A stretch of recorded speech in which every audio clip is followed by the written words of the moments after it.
Bonjour et bienvenue dans ce nouveau tutoriel de préparation de chantier.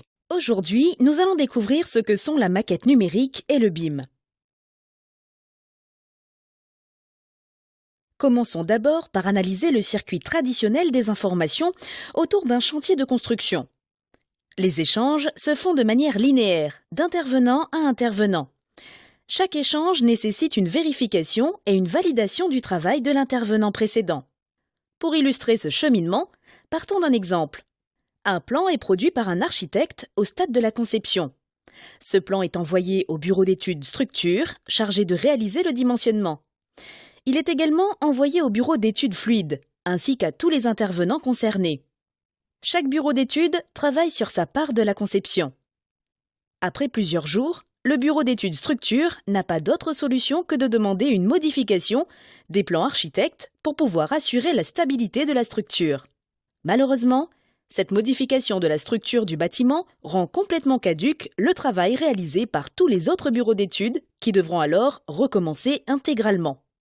Vous le constatez, le système linéaire est un frein en termes d'efficacité et de délai de conception, sans parler du fait que les logiciels métiers ne sont généralement pas interopérables et qu'il est nécessaire de passer par une étape de conversion, voire de ressaisie des informations.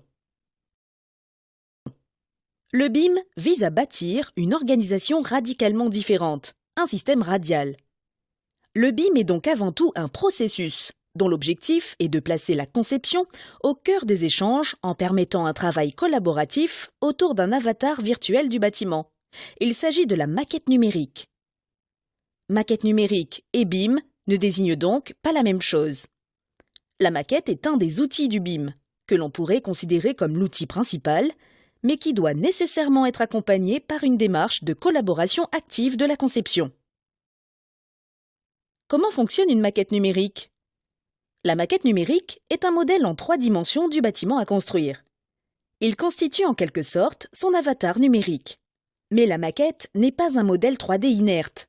Chaque objet qui la compose est lié à une base de données sémantique qui le caractérise. Ainsi, un mur ne sera pas juste représenté en 3D. Il le sera couche par couche, structure, isolant, finition intérieure, finition extérieure, et chaque couche sera caractérisée par des données techniques, type de matériaux, résistance thermique, performance acoustique, et toute autre donnée jugée utile. La maquette numérique est donc l'association d'un modèle tridimensionnel et d'une base de données sémantique caractérisant des constituants. Quelles sont les applications possibles pour la conception ? Au stade de la conception, la maquette peut faire appel à de nombreux applicatifs intelligents, permettant de gagner en précision, en rapidité de modélisation et offrant des capacités de calcul et d'analyse nouvelles. Ces quelques exemples sont rendus possibles grâce à la maquette numérique. Modélisation de bâtiments suivant une forme géométrique complexe et un algorithme mathématique. Simulation d'ensoleillement, d'exposition au vent ou d'exposition aux nuisances sonores. Anticipation du risque incendie. Estimation en temps réel du coût de l'ouvrage. Pour les concepteurs, la maquette permet réellement de construire avant de construire. Le terme de maquette n'est pas choisi par hasard. Il prend ici le sens de prototype. Ce formidable outil permet donc de réaliser à moindre coût de nombreuses simulations de conception différentes pour n'en retenir ensuite que la meilleure. Quelles sont les applications possibles pour la construction ? Intéressons-nous maintenant aux applications concrètes pour les entreprises de construction.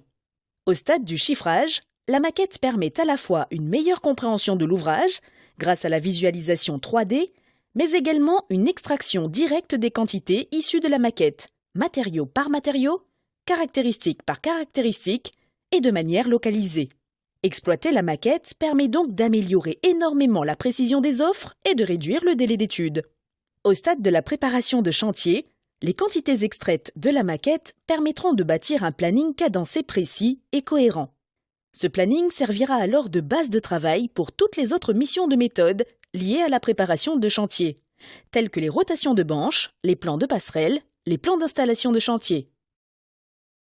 Durant les travaux, la maquette continue d'être utile, puisqu'elle constitue le socle de conception de l'ouvrage. Les informations qui la composent sont systématiquement à jour. Les applications sont nombreuses. La réalité augmentée permet de superposer la vue du chantier et la vue de la maquette numérique, permettant ainsi de valider la mise en œuvre des matériaux. La maquette peut également servir de journal de chantier en offrant un suivi de la date et des conditions de mise en œuvre de chaque matériau. Elle permet également de suivre les consommations et d'établir les situations de travaux permettant d'effectuer la facturation. Et après, tel un avatar numérique, la maquette a le même cycle de vie que le bâtiment en lui-même. Elle naît lors de sa conception, vit lors de sa construction et continue ensuite de vivre après la fin des travaux. À la fin du chantier, elle est livrée au maître d'ouvrage dans le but de lui permettre de réaliser par la suite des études techniques en cas de travaux de réhabilitation ou de suivre par exemple ses consommations d'énergie. Le BIM et la maquette numérique constituent probablement les outils de la plus grande révolution que le monde de la construction aura connue au cours des derniers siècles. Il est temps d'adopter le processus. Pour aller plus loin dans votre formation sur le BIM, je vous invite à consulter le livre BIM et BTP, Construire grâce à la maquette numérique, publié aux éditions Méthode BTP. Rendez-vous sur bimbtp.com. Et voilà, ce tutoriel est maintenant fini. Cette vidéo vous a été utile? Pensez à la partager sur les réseaux sociaux. Vous avez besoin d'aide ou de précision? Posez votre question en commentaire sur cette page et nous tenterons de vous répondre. Merci et à bientôt pour un prochain tutoriel.